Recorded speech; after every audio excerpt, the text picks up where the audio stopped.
State sponsored কালকে যে ঘটনা ঘটেছে, এবং মমতা বন্দ্যোপাধ্যায় শুধু তো তৃণমূল কংগ্রেসের দলনেত্রী নন, তিনি 3বার রাজ্যের মুখ্যমন্ত্রী হয়েছেন, 7বার এমপি হয়েছেন, দীর্ঘদিন ধরে রাজনীতি করছেন, এবং আগেও দুবার রেল মিনিস্টার, একবার স্পোর্টস মিনিস্টার, একবার কোল মিনিস্টার, 4বার মন্ত্রিত্ব চালিয়েছেন।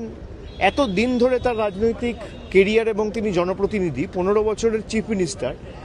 মানে উদ্দেশ্য প্রণোদিতভাবে, পুরোটা পূর্ব পরিকল্পিতভাবে যেভাবে বিজেপির গুন্ডারা, আর যাদেরকে মানে ফুটেজে দেখা গেছে, তারা তো কেউ পৃথক কোনো সাপোর্টার বা কর্মী নয়, তাদেরকে এমএলএর সাথে দেখা গেছে, তাদেরকে বিজেপির প্রার্থীর প্রচারে দেখা গেছে, বিজেপির বড় বড় সব নেতাদের সাথে তাদের ছবি রয়েছে, আমার কাছে ছবি আছে, আমি দেখাতে পারি আপনাদের। পুরোটাই স্টেট স্পন্সার্ড। এরা চায় না বিরোধী রাজনৈতিক দল থাকুক, বিরোধী রাজনৈতিক দলের নেতারা বেঁচে থাকুক, প্রাণে মারতে চায়। গতকালের যে ঘটনা এটা আবার প্রমাণ করছে। আপনারা দেখেছেন, আমি যেদিনকে এয়ারপোর্টে গেছিলাম, এখানে স্পিকারের সাথে দেখা করতে এসেছিলাম, সেদিনকে রাত্রে কলকাতায় ফিরে যাওয়ার সময়, খুব সম্ভবত 19শে জুন, এয়ারপোর্টে বন্দুক হাতে দেখা গেছে বিজেপির এক দুষ্কৃতীকে। এখনও পুলিশ তাকে অ্যারেস্ট করেনি। তার সাথে শুভেন্দু অধিকারীর ছবি রয়েছে, যিনি বর্তমানে এখন বাংলার মুখ্যমন্ত্রী। যিনি বন্দুক হাতে এয়ারপোর্ট গেছিলেন, তাকে পুলিশ এখনো পর্যন্ত গ্রেফতার করেনি। তার কারণ, তাকে মদত দিয়েছে বাংলার মুখ্যমন্ত্রী শুভেন্দু অধিকারী। গতকালের যে ঘটনা ঘটেছে পুরোপুরি স্টেট স্পন্সার্ড, এবং রাজ্য সরকারের সম্পূর্ণ মদত এই ঘটনার পিছনে না থাকলে কারো সাহস হয় না। যে ফুটেজগুলো গাড়ি থেকে রেকর্ড করা হয়েছে, পিছনে যেভাবে মানে এলো পাথারি, ইট, পাটকেল, কাদা এসব ছোড়া হয়েছে, এরা চায় না কোনো রাজনৈতিক দল কোনো কর্মসূচি করুক। আমাদের কোনো মিটিংয়ের পারমিশন দিচ্ছে না। কেন এত ভীত সন্ত্রস্ত কেন তৃণমূলকে নিয়ে? এত ভয় কিসের? দল ভাঙানির খেলা করেছেন, তৃণমূল কংগ্রেসের এমপিদের ভাঙিয়েছেন, এমএলএদের ভাঙিয়েছেন। আর এখন যারা বিরোধী দলের তকমা পেয়েছে, তারা তো আমি দেখলাম না গত 2 মাসেও তকমা পাওয়ার পরেও বিজেপির কোনো রাজনৈতিক নেতার বিরুদ্ধে কোনো আক্রমণ, কোনো একটা সাংবাদিক বৈঠক করে আক্রমণ করে দুটো ন্যায্য প্রশ্ন বা দাবি, মানুষের দাবি নিয়ে সরবতি।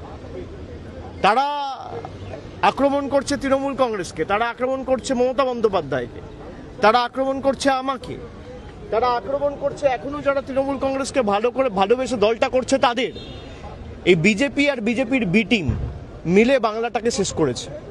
আমার বিশ্বাস যে বাংলার মানুষ 3 মাসে এরা যা দেখিয়েছে, বাংলার মানুষ এদের ক্ষমা করবে না। অন্নপূর্ণার ভাণ্ডার নিয়ে প্রতিশ্রুতি দেওয়া সরকার ক্ষমতায় আসার পর অন্নপূর্ণা ভাণ্ডারের পর বুলডোজার চালিয়েছে। চারিদিকে ভয়, সন্ত্রাস, ভেঙে দাও, গুড়িয়ে দাও, জ্বালিয়ে দাও, কাটিয়ে দাও, গুড়িয়ে দাও, এই রাজনীতি, ভয়ের রাজনীতি। তারা বলেছিল ভয় আউট, ভরসা ইন। আজকে বাংলার মানুষ দেখছে 3 মাসের যে সরকার, ভরসা আউট, ভয় ইন। মানুষকে দেওয়া যত প্রতিশ্রুতি সব বন্ধ, সব একটাও পূরণ করেনি। কোনো প্রতিশ্রুতি এখনো পর্যন্ত পূরণ হয়নি। বলেছিল যুবশক্তি টাকা দেবো 1500 টাকা করে, 3000 টাকা করে, দিতে পারেননি। আমাদের সরকার দিয়েছিল বলার সঙ্গে সঙ্গে 1 মাসের মধ্যে। গত 5 বছরে আপনি একটা মহিলা দেখাতে পারবেন না বাংলায় যে বলতে পারবে যে লক্ষ্মীর ভাণ্ডারের যোগ্য প্রাপক হয়ে তিনি টাকা পাননি। আজকে প্রায় 3 মাসের মধ্যে 1 কোটি মহিলাকে অন্নপূর্ণা ভাণ্ডারের লিস্ট থেকে বাদ দিয়ে দেওয়া হয়েছে। এই সরকার দিল্লির তল্পিবাহক হিসেবে কাজ করছে, জমিদারদের অঙ্গুলি হেলনে চলছে। এবং কালকের যে ঘটনা, আমি এটা অত্যন্ত স্পষ্টভাবে বলতে চাই, শুধু রাজ্যের মুখ্যমন্ত্রী শুভেন্দু অধিকারীকে দোষ দিলে হবে না। এর পিছনে প্রত্যক্ষভাবে মদত দিল্লির নেতাদের রয়েছে। দেশের প্রধানমন্ত্রী, দেশের স্বরাষ্ট্রমন্ত্রী, দিল্লির সর্বোচ্চ নেতৃত্ব ইন্ধন এবং মদত না থাকলে এদের সাহস হবে না এই ঘটনা ঘটানোর। পুরোপুরি মদত দিয়েছে দেশের প্রধানমন্ত্রী, স্বরাষ্ট্রমন্ত্রী এবং বাংলার মুখ্যমন্ত্রী শুভেন্দু অধিকারী। এটা এক্সিকিউট করেছে। তিনি তো কৃতদাস, তাকে যা বলছে তিনি তাই করছেন।